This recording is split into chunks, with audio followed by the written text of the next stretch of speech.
guys, it's Justine and Sophia here, my co-host from I Should Read That, and today I am bringing you my July TBR.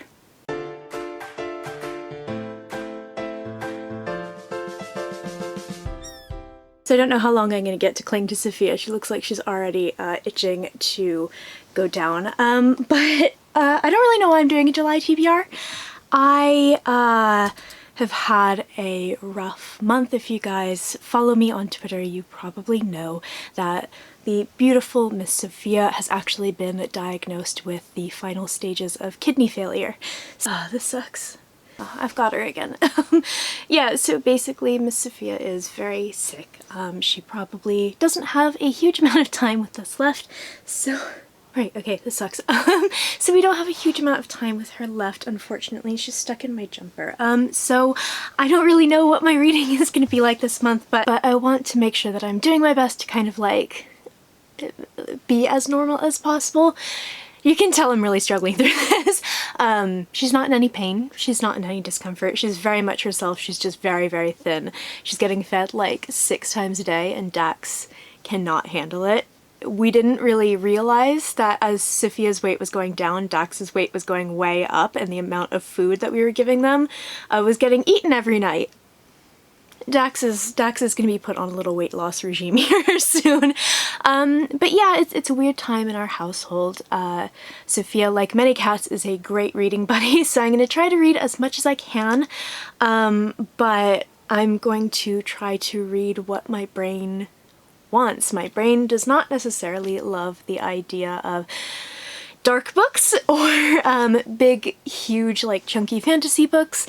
As you will see in my June wrap-up, June was a month for a lot of kind of things that are a little bit different from what I usually read. I read a lot of manga. I think I'm going to continue on with that in this month. But this is basically a current reads video, and then I have some stuff that I do definitely want to read in July. What I actually read, I don't know. I just don't know what this month is gonna hold. I don't know. I just don't know what's gonna happen. So yeah, this should be fun. I have the window open because it's really warm right now in the flat. It's fairly cool outside, really warm in the flat. So you're gonna hear people shouting outside the window. Let's just muscle through this together. But I have 4 books that I am currently reading. I was hoping to actually read every single one of these in June. That didn't happen. Today is the 1st of July. So these are all getting carried over into July. And I'm not gonna lie, I don't know, as I say, how my brain is going to handle reading lots of dark fantasy, complex worlds, and things like that. Which kind of brings us to our first 2 books. So I have these guys here. We Ride the Storm by Devin Madsen, which is a debut novel. One of my most anticipated books of the year, which is why I'm really annoyed that my brain is just not here for it at the moment. I'm on page 133 and just haven't really made any progress. It's really good. It's about kind of this crumbling empire, and we get these 3 points of view. One is an assassin who hears the kind of voices of dead people. One is a sort of head of a kind of nomadic tribe, and the last is this kind of underestimated princess. And it's really good. I'm really enjoying it, and actually I adore the author. I do consider her to be an internet sort of friend or acquaintance of mine. My brain's just not really been here for this book at the moment, but I'm hoping that I get my fantasy mojo back for the month of July.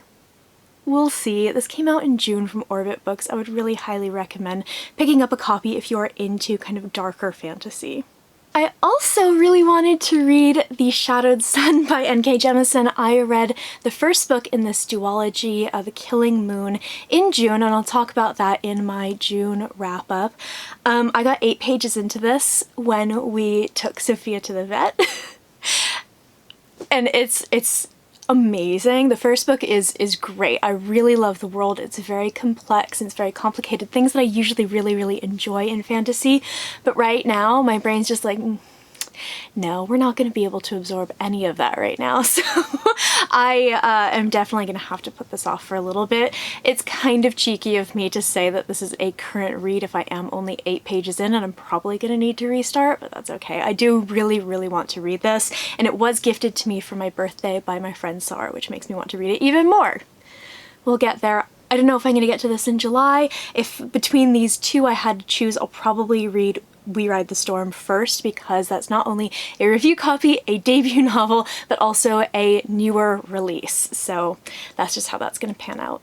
So the next book that I want to finish in July is The Good Immigrant, and this is a collection of essays from British people of color. This is edited by Nikesh Shukla, who I follow on Twitter and I really, really adore. I really love the way that he kind of calls out a lot of things that I, as a white person, especially a white person in publishing, don't necessarily notice. So kind of like stats for authors of color and things like that, and stats for publishing in general, and I find what he has to say really interesting. So I've heard loads about this. I think it sort of like sprung forth from a Guardian article, or like comments on a Guardian article, and I saw this all over the place when it first came out a couple years ago. I think it was maybe a 2018, 2019 book. I can't find the page. 2016, oh wow, so this is a little bit older than I thought, but it is incredibly relevant for right now. Being an American in Britain means that I'm not really familiar with a lot of the sort of history and a lot of the immigrant culture in the UK, because it is quite different, I believe, from the US. I mean, they're two hugely different countries, and also being someone who's outside of that perspective, I'm really enjoying this. This is excellent, you guys. If you are someone who is looking to read more nonfiction, widen your worldview, as I believe a lot of people are since the events in June and late May with the death of George Floyd. A lot of these issues have been popping up in the bookish community, and it would be great if it didn't all kind of die away. So if you are someone who is looking to look into these issues a little bit more, especially if you're looking for a British perspective, this is fantastic. I'm just over halfway through.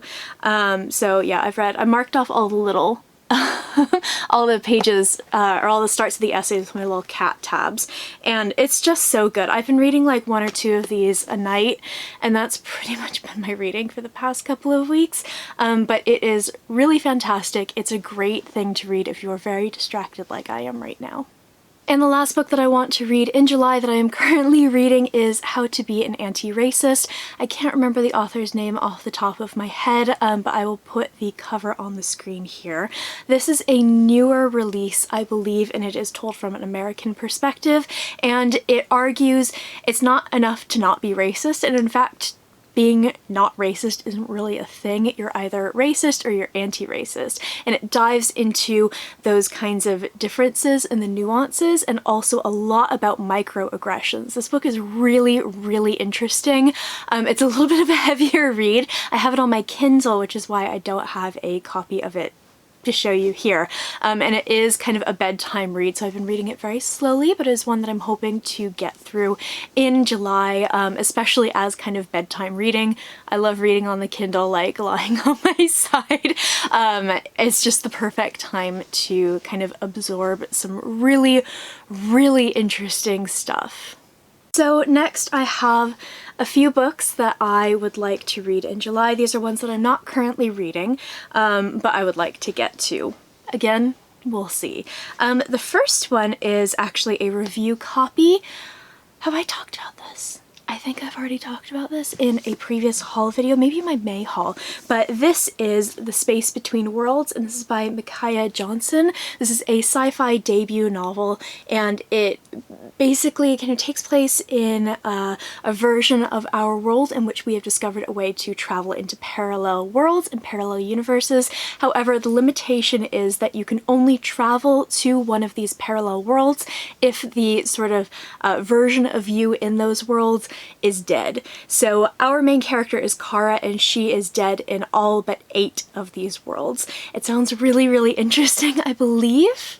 I believe there's a queer relationship in this. I believe there's a FF romance. I'm not 100% sure, so don't take my word for it quite yet. This is one that I really, really want to read in July because it comes out in early August from Hodder and Stoughton here in the UK. It sounds like it's going to be such a good book, and I've got kind of a hankering to start reading sci-fi again because it's been absolute ages. Then, in kind of what will seem like a little bit of a left turn, but if you watch my June wrap-up, which is coming up, you'll see that I started this series. I am hoping to read the second volume of Death Note, and this is by Tsugumi Oba, and the art is by Takashi Obata. This is a very, very famous and popular, I believe, manga and anime series about a sort of high school student, sort of this great, incredible student, straight A student, top of his class, who basically finds a death god's notebook, and there are all these rules and limitations to it, but essentially what happens is if he writes the name of any person, visualizes them in his head, they will die within 40 seconds. So he decides he's going to take it upon himself to rid the world of crime. And initially I was kind of like, okay, I'll try it. It sounds kind of interesting, but like, the cat and mouse game that begins between this student and the people who are trying to hunt him down, there's kind of almost like a sort of like a mysterious Sherlock Holmes type character who's trying to hunt this kid down, and it's so fun. It's so interesting. I really, really loved the first volume of this. It was a bright spot in my month, and I'm very, very excited to go ahead and read the second one, and I believe my local Waterstones has the rest of the series in this black edition, which has sprayed edges, so you know that's my like favorite thing ever. So I'm hoping to maybe pick the rest of the series up in July if I can, but this is really good. I'm really enjoying this, and I believe that the show is on the UK Netflix. So when I finish this, I'm going to go ahead and watch the show. I'm really pumped. And last but not least is another nonfiction book about race that I'm very interested in reading. I've heard amazing things about it, and it's been on my radar for a really long time. This is why I'm no longer talking to white people about race. This is by Rennie Edo Lodge. So this is another book that is about race from the British perspective, and actually Scottish Husband recently listened to this on audiobook and he really enjoyed it. He said it was really interesting. What it does, which I think is going to be really helpful for someone like me who's not from this country, it really sets up the history of race relations in the UK. I imagine it has a lot to do with kind of colonialism and those attitudes and sort of the treatment of immigrants and black people in the UK, and it sounds fantastic. This has been like selling out left and right across the UK ever since these issues came to the foreground once again in early June with the death of George Floyd. So this is one I'm really interested in reading. We have a copy of it. My sister has a copy of it, and my parents claimed it before I could, and I knew that they would both want to read it, so I just decided to buy myself one. But this is one that's going to be really, really interesting. I'm very, very curious to see what this is going to be like from an American's perspective. That is it for this video. I'm sorry I'm not sparkly and I'm feeling a bit emotional and whatnot, but as I say, I want to kind of try to continue on as much as I can with sort of normal life. I feel like if I let myself fall into sadness and fall out of habits like doing these videos, I might really struggle. So we're trying to be positive, and we're going to, you know, give Sophie lots and lots of cuddles from you guys. I know that she has fans, as she deserves because she's a goddess. But yeah, no, we're just doing our best. We're trying to make her really happy, and you wouldn't even know that she was sick. The way that she's like bouncing around the flat and like, you know, gobbling down her food and stuff like that. So it's a weird time in our household, but we are kind of, you know, taking things day by day. I haven't been reading a lot, but I'm really hoping that I can get that kind of reading love back. I've just been very, very distracted. I'm gonna try to like have some quiet time this weekend and sort of get myself back in order, I guess. So I would love to hear what you are hoping to read in the month of July. If you've read any of these books, if you have any recommendations for things that are kind of light and fun, maybe a little on the shorter side, that you think might be fun reads this month, definitely give me a shout in the comments below. I post bookish content to this channel fairly frequently, so go ahead and hit subscribe, check back soon, and I will see you next time.